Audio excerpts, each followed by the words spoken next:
오늘 우리가 함께 읽은 마가복음 14장 32절에서 42절까지의 말씀은 예수님께서 십자가를 지시기 직전 겟세마네 동산에서 기도하시는 장면을 기록하고 있습니다. 앞선 내용을 보시면 예수님께서 제자들과 함께 유월절 마지막 식사를 나누셨죠. 그 자리에서 예수님은 자신의 죽음을 예고하셨습니다. 또한 떡과 잔을 통해서 앞으로 이루어질 구원의 일을 보여주셨죠. 그리고 이어서 베드로가 예수님을 3번 부인하게 될 것이라는 말씀까지 하셨습니다. 그렇게 식사를 마치고 바로 오늘 본문에 등장하는 말씀이 등장하는 것이죠. 본문 36절을 읽어보겠습니다. 이르시되 아빠 아버지여 아버지께는 모든 것이 가능하오니 이 잔을 내게서 옮기시옵소서. 그러나 나의 원대로 마시옵고 아버지의 원대로 하옵소서 하시고. 아멘. 예수님께서는 제자들과 함께 감람산에 올라가십니다. 그리고 겟세마네라는 곳에 이르게 되시죠. 그리고 바로 그곳에서 우리는 깊은 고민과 고통 가운데 기도하시는 예수님의 모습을 보게 됩니다. 그리고 그 기도에는 예수님의 아주 솔직한 고백이 담겨져 있는 것을 보게 되죠. 이 잔을 내게서 옮기시옵소서. 이 문장만 봐도 이것이 형식적인 고백이 아니라는 것을 우리가 너무나 잘 압니다. 십자가를 앞둔 인간으로서의 깊은 고민과 두려움이 그대로 담겨져 있는 고백이기 때문이죠.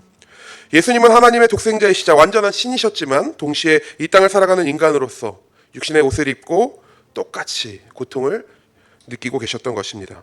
그리고 그 마음을 솔직하게 아버지 하나님께 고백하는 예수님의 모습을 우리는 보게 되는 것이죠. 여기서 우리는 예수님의 그 솔직함에 주목해 보아야 합니다.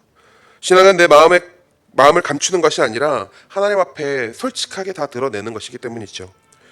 우리는 기도할 때 종종 이렇게 기도해도 되나? 라고 고민할 때가 있습니다. 내 생각, 내 감정, 내가 원하는 것을 그대로 말해도 되는가에 대한 의문이죠. 내 욕심으로만 가득한 기도, 내 어려움에만 주목하는 기도, 내 바램으로 채워진 기도가 되지 않을까라고 의심하면서 말입니다. 그럼에도 우리는 솔직하게 구해야 합니다. 자신의 마음을 숨기지 않았던 예수님처럼 말이죠. 그런데 예수님처럼 솔직한 것 좋은데 중요하게 바라봐야 될 점이 하나 더 있다는 것을 우리는 기억해야 됩니다. 그것은 예수님의 기도가 솔직함에서 끝나는 것이 아니라는 것입니다. 36절 하반절에 이렇게 기록하죠. 그러나 나의 원대로 마시옵고 아버지의 원대로 하옵소서. 여기서 그러나라는 말이 중요합니다. 예수님께서는 하나님 앞에 당신의 마음을 다 쏟아내신 후 그러나 주님, 나의 뜻이 아니라 아버지의 뜻대로 되기 원합니다 라고 고백하고 계시기 때문이죠.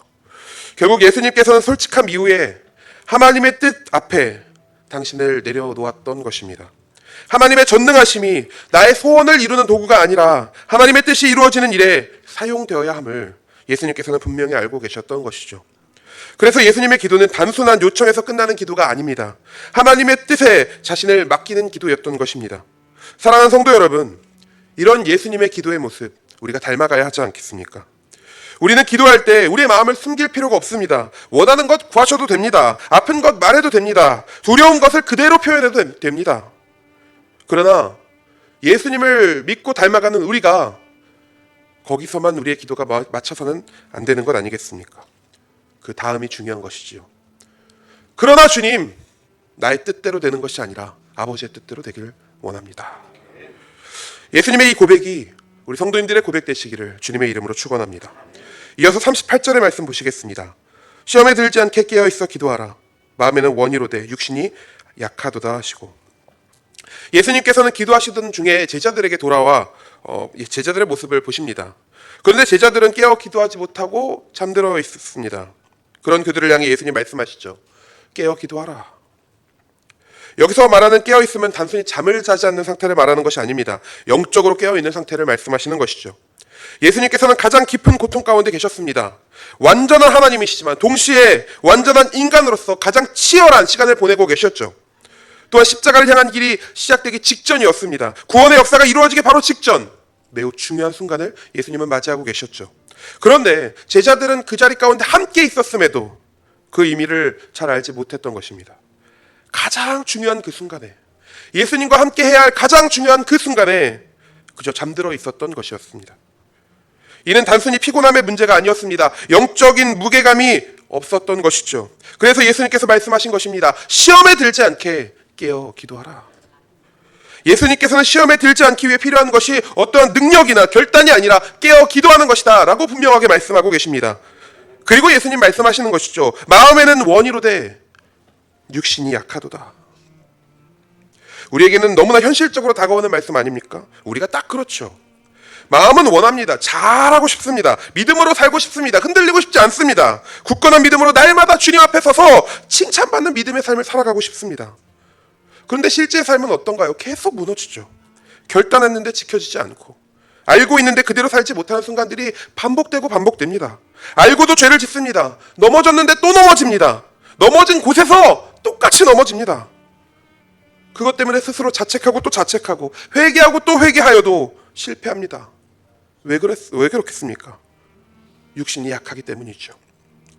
여기서 말하는 육신의 약함은 단순히 체력의 문제가 아닙니다. 우리 안에 있는 연약함, 쉽게 무너지고 넘어지는 우리의 본성을 말하는 것이죠. 그리고 그 육신의 약함은 결국 영적인 위험으로 이어질 수 있다. 오늘 예수님께서 말씀하고 계신 것입니다. 그러니 예수님께서 말씀하신 것이죠. 깨어 기도하라. 사랑하는 성도 여러분, 신앙은 우리의 마음만으로 지킬 수 없습니다. 우리의 결단이 우리를 붙들 수 없습니다. 오직 하나님과의 연합, 하나님께 붙들려야만이 우리 자신을 지킬 수 있는 것입니다. 깨어 기도한다는 것, 스스로 버티려 애쓰는 상태가 아니라 기도를 통해 하나님께 붙들림 바 되는 나를 만들어가는 것입니다. 그래서 우리는 무너지지 않기 위해 애쓰는 삶이 아니라 하나님께 붙들리기 위한 삶을 살아야 되는 것이죠. 이 사실을 기억하며 깨어 기도함으로 날마다 하나님께 붙들림 바 되는 성도님들 되시기를 축복합니다. 마지막으로 41절과 42절의 말씀입니다. 세 번째 오사 그들에게 이르시되 이제는 자고 쉬라. 그만 되었다. 때가 왔도다. 보라, 인자가 죄인의 손에 팔리느니라. 일어나라. 함께 가자. 보라, 나를 파는 자가 가까이 왔느니라. 예수님께서 세 번째로 돌아오셨는데 여전히 제자들은 잠들어 있습니다. 그때 예수님께서 말씀하신 것이죠. 이제는 자고 쉬라. 그만 되었다. 이 부분만 보면 단순히 나 이제 기도 다 끝나고 왔으니까 이제 너희들도 그냥 쉬어라 라고 말씀하시는 것처럼 보일 수 있지만, 이 문맥을 잘 살펴보시면 오히려 반대의 의미를 우리는 보게 됩니다. 이미 충분히 잤다. 이미 충분히 잤다. 이제 더 이상 이렇게 있을 수 없는 것 아니겠느냐 라고 말이죠. 지금까지는 몰라도 괜찮았을지 모릅니다. 깨어있지 못해도, 기도하지 못해도 그 시간이 지나갔을 수 있습니다. 그러나 이제는 다르다는 것입니다. 더 이상 미룰 수 없는 순간이 왔고 더 이상 그대로 머물러 있을 수 없다라는 것입니다. 이제 코앞으로 다가온 현실, 하나님의 뜻을 감당해야 되는 그때가 도래했기 때문이죠. 그래서 예수님께서는 이후에 말씀하십니다. 일어나라. 함께 가자. 제자들은 여전히 준비되어 있지 않습니다. 깨어있지도 못했고 기도하지도 못했습니다. 그럼에도 불구하고 예수님께서는 그들을 내버려 두지 않으시고 말씀하시는 것입니다. 일어나라. 같이 가자. 사랑하는 성도 여러분, 신앙은 늘 완벽한 상태에서 시작되는 것이 아닙니다. 부족한 상태로, 준비되지 않은 상태로 주님의 부르심 앞에 서게 될 때가 훨씬 더 많습니다.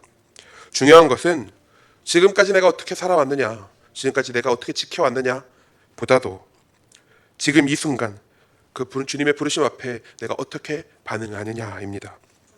이 사실을 기억하며 주님의 부르심 앞에 머뭇거리지 아니하고 믿음으로 일어나 주님과 함께 걸어가는 모든 성도님들 되시기를 주님의 이름으로 축원합니다.